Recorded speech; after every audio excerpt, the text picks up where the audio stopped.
Hey folks, Dude here, coming at you, coming at you, coming at you. And of all things, no, it is not Orange the Kitty related. It is gonna be spam related. So I was kind of sitting around, kind of bored. It's a Sunday. Kind of feel like eating something, stomach grumbling, all the rest of that good stuff like that there. And I'm like, you know what? What can I do that's different with spig? Well, I'm thinking I'm gonna be making me some either spig fritters or spig French fries or you know what? I'm just going to call them spig fritters. Just be done with it. Now, I do need to bread these things with egg and panko, but unfortunately, I can't find the frickin' panko. As much as this pains me as a bad Jew, eating pork and all, I'm probably just going to have to bread it with, really bad play, but let's go on with that one and see how things shake out. Stand by. All right, no great rocket science here, folks. Basically just chuck an egg in. Grab appropriate item. Macerate it. Maceration. You should never have maceration in public. It's very, very socially and not good. Never macerate in public. But mastication is fine in public. You may masticate for all you wish. Look it up, folks. I'm not saying anything naughty here. Okay. Matzo meal and commit yet another mortal sin. Oops.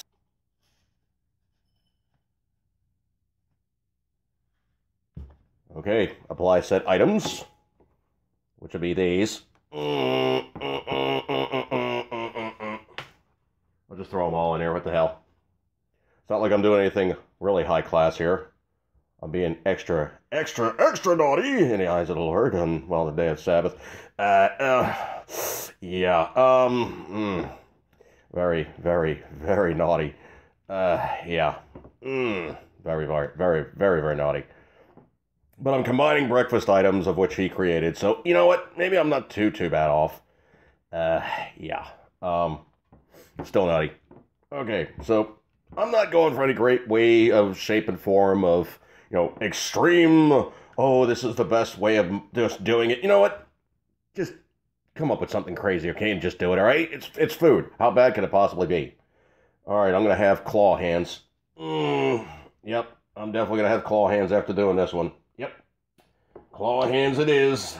Yep, claw hands. That problem when you basically have all this crap stuck all over yourself. It's not really like batter per se so much as you're just you're putting like an outer coating on it, okay? Now what I'm going to try to do is I'm going to try to get as much of the dry stuff mixed up as much of the wet stuff as possible. And, it's going to look icky, horrible, nasty, blech, but all the rest of that fun stuff. But it's going to be done when we're... it's going to be good when we're done. Stand by on this one for 1 sec. Oh, looky, a frying pan. And it's hot. Has some oil in there. Now it's got some, spig fritters in there. Am I going for like ultimate coverage of everything? No. We're having a little fun here. It's going to be disgusting in any case, way, shape, and form because I'm combining pre-processed meat with other stuff. And okay, I don't give a flip. Okay, it's something I'm eating, and if they don't like it, I don't know who they is, but they can pound sand. Let me fry this up and put another batch or two in there and move out smartly. Stand by. All right, anytime that you're frying, you need to have a proper landing zone for your cooked items. So I basically have got myself a landing pad for fried items. Well, let's shake things up just a little bit and stir guys around a little. I mean, they're already starting to brown up a little bit and all good stuff like that there. Separate them up a little bit. Separate them up a little. Let them do their frying thing. But, don't try to mess with them too much, okay? Things are frying. I know I don't have much oil in there because we're doing fritters. We're not doing full immersion frying here. I didn't want to go that route. So there's about a quarter, third of an inch of oil in there. Half a centimeter for those people who speak metric. And I'm going to let these guys roll. They're already starting to brown up. Some of them are looking pretty much done. I don't know if the matzo meal is really going to brown up much. But it's kind of an experiment. Yes, it does look like it's got barnacles, and I don't care. Let me get to another stopping point here. I'll pop these guys out, put another load in, and move out smartly. I'm going to say batch 1 is done. We're looking crispy, crunchy, definitely fried, and got nice uniform browning on board. So, spread these guys on out.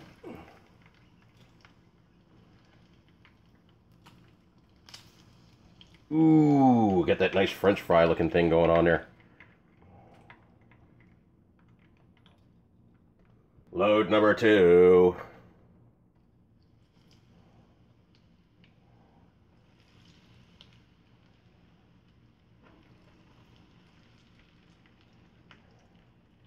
You know, I'm just going to pitch them all in there just for the hell of it. You know, no great pomp and circumstance when I do stuff. You guys know that.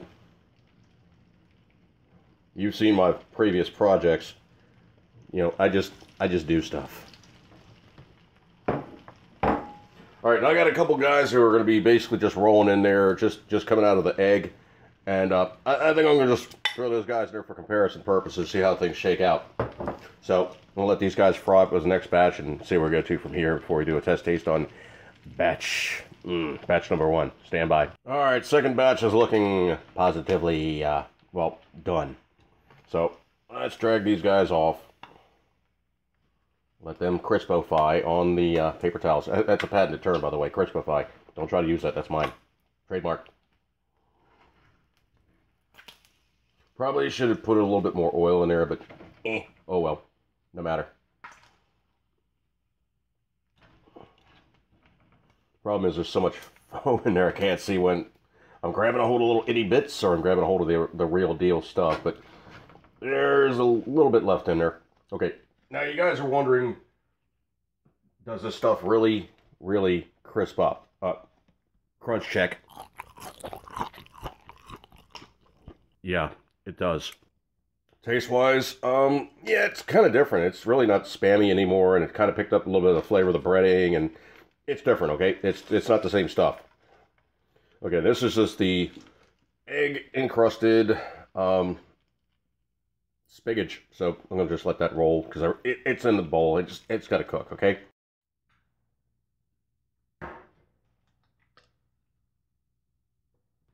All right, so what can we take from this, folks?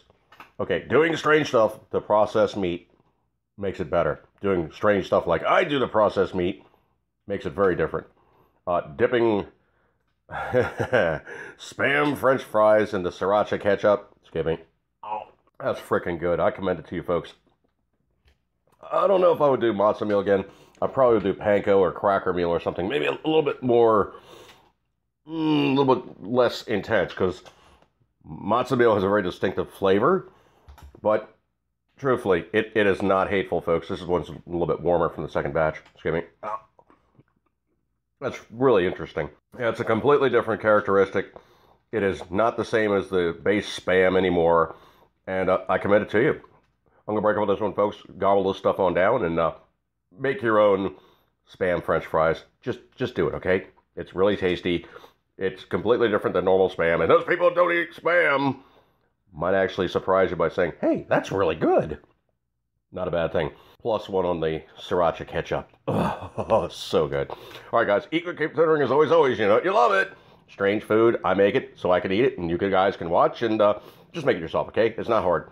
Egg, breading, frying pan, oil, Spam, done. Got it? See you guys. I'm gonna eat you, you bare little spigot. That's right, I'm gonna eat you, you bare little spigot. Oh, that's the unbreaded ones.